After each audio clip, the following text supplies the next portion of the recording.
നമസ്കാരം. ബറാബ എന്ന സസ്യത്തെയാണ് ഈ വീഡിയോയിലൂടെ ചർച്ച ചെയ്യുന്നത്. ഓസ്ട്രേലിയയിൽ നിന്ന് ഇന്ത്യയിലെത്തിയ പോഷക സമൃദ്ധമായ ഒരു പഴവർഗ്ഗ ചെടിയാണ് ബറാബ. കേരളത്തിലെ കാലാവസ്ഥയിൽ നന്നായി ഇത് വളരും. കുടംപുളിയുടെയും മാംഗോസ്റ്റിന്റെയും കുടുംബത്തിലെ ഒരു അംഗമാണ് ബറാബ. ക്രൂസിയേസി കുടുംബത്തിലെ ഗാർസീനിയ ജനുസിൽ ഇന്റർമീഡിയ ഇനമാണ് ബറാബ. ഇതിന്റെ പേരിന് പിന്നിലുള്ള കാര്യങ്ങൾ നോക്കാം. ഇതിന്റെ ശാസ്ത്രീയ നാമം ഗാർസീനിയ ഇന്റർമീഡിയ എന്നുള്ളതാണ്. മലയാളത്തിൽ ബറാബ എന്നാണ് വിളിക്കുക. ഇംഗ്ലീഷിൽ ഇതിനെ ലെമൺ ഡ്രോപ്പ് മാംഗോസ്റ്റിൻ എന്നും ചെറി മാംഗോസ്റ്റിൻ എന്നും വിളിക്കാറുണ്ട്. കാണപ്പെടുന്ന സ്ഥലങ്ങളെ നോക്കാം. ബറാബയുടെ ജന്മദേശം മധ്യ അമേരിക്കയാണ്. ഉഷ്ണമേഖലാ പ്രദേശങ്ങളുടനീളം, ഇപ്പോൾ ലോകത്തിന്റെ ഉഷ്ണമേഖലാ പ്രദേശങ്ങളുടനീളം ഇത് കൃഷി ചെയ്യുന്നുണ്ട്. പരിസ്ഥിതി മൂല്യത്തെ നോക്കാം. മഞ്ഞ നിറത്തിലുള്ള പഴങ്ങൾക്ക് മിക്ക പക്ഷികളെയും ആകർഷിക്കാനുള്ള കഴിവ് വളരെ കൂടുതലാണ്. രൂപവർണ്ണം നോക്കാം. ഒരു കുറ്റിച്ചെടിയായും ചെറുമരമായും ഒക്കെ വളരുന്ന സസ്യമാണ് ബറാബ. ഭൂമിക്ക് ലംബമായി ശാഖകൾ ഉണ്ടാകുന്ന സസ്യമാണിത്. പച്ച നിറത്തിൽ ഇടതൂർന്ന് ഇലകൾ ഉണ്ടാകും. ബറാബ ചെടിയിൽ ഉണ്ടാകുന്ന വെളുത്ത പുഷ്പങ്ങൾക്ക് അതിതീവ്ര ഗന്ധമാണ്. പൂക്കൾ ചെറുതാണ്. പൂക്കൾ നവംബർ മാസത്തോടെ എന്തായാലും വിരിയും. ഈ ഒരു ഞെട്ടിൽ തന്നെ 3 കായ്കൾ ഉണ്ടാകാറുണ്ട്. കായ്കൾ ചെറുപ്പത്തിൽ പച്ച നിറവും പഴുക്കുമ്പോൾ മഞ്ഞ നിറവുമാണ്. പുറന്തൊലി നീക്കുമ്പോൾ മാംസളമായ പൾപ്പ് ഉണ്ടാകും.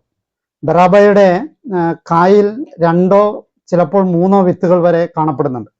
വിത്തുകൾ മുളപ്പിച്ചാണ് വംശവർധന ഉണ്ടാകുന്നത്. വർഷത്തിൽ 3-4 പ്രാവശ്യം ഫലങ്ങൾ ഉണ്ടാകും.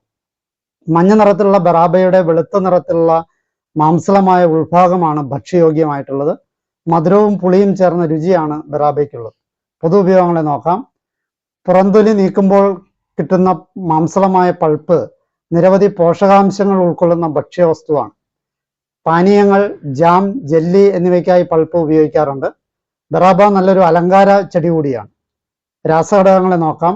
ഇതിന്റെ പഴങ്ങള് ആന്റി ഓക്സിഡന്റുകൾ, ധാതുക്കൾ, വിറ്റാമിനുകൾ എന്നിവയാൽ സമ്പുഷ്ടമാണ്. Vitamin C, vitamin E, potassium, calcium, carbohydrate എന്നിവ ധാരാളമായിട്ട് ഇതിലടങ്ങിയിട്ടുണ്ട്. ഔഷധ മൂല്യത്തെ നോക്കാം. പഴത്തിന് ഔഷധ ഗുണമുണ്ട്.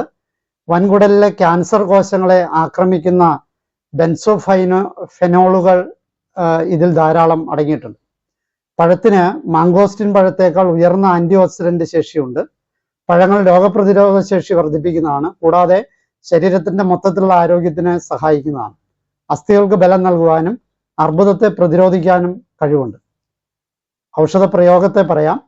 പഴത്തിന്റെ പൾപ്പ് തേൻ ചേർത്ത് കഴിച്ചു കഴിഞ്ഞാൽ ശരീരത്തിന്റെ ക്ഷീണം മാറി ഉന്മേഷം ലഭിക്കും. കൃഷി വിവരങ്ങളെ നോക്കാം. പഴങ്ങൾക്കുള്ളിലെ ചെറിയ വിത്തുകൾ ശേഖരിച്ച് മണൽ നിറച്ച സഞ്ചികളിൽ പാകി മുളപ്പിച്ചാൽ മഴക്കാലം ആരംഭിക്കുന്നതോടുകൂടി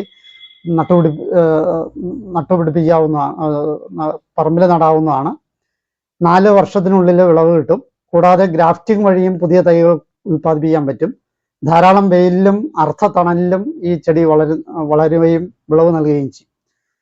ഒരു വർഷത്തിൽ 3 പ്രാവശ്യം ബറാബയിൽ നിന്നും ഫലങ്ങൾ ഉണ്ടാകും. 1 മാസം വരെ ബറാബ പഴങ്ങൾ ചെടിയിൽ കേടുകൂടാതെ നിലനിൽക്കുമെന്നുള്ള പ്രത്യേകതയാണ്. ഏകദേശം 3 മീറ്റർ ഉയരമാകുമ്പോൾ അതിനെ വെട്ടി പൊക്കം കുറച്ച് നിർത്തുന്നതാണ് നല്ലത്. കാര്യമായ പരിപാലനമൊന്നുമില്ലാതെ ബറാബ ചെടി കൃഷി ചെയ്യാവുന്നതാണ്. ഈ അറിവുകൾ നിങ്ങൾക്ക് പ്രയോജനപ്പെട്ടെന്ന് ആശംസിക്കുന്നു. എന്നെ ശ്രവിച്ച നിങ്ങൾക്ക് നന്ദി. നല്ല നമസ്കാരം.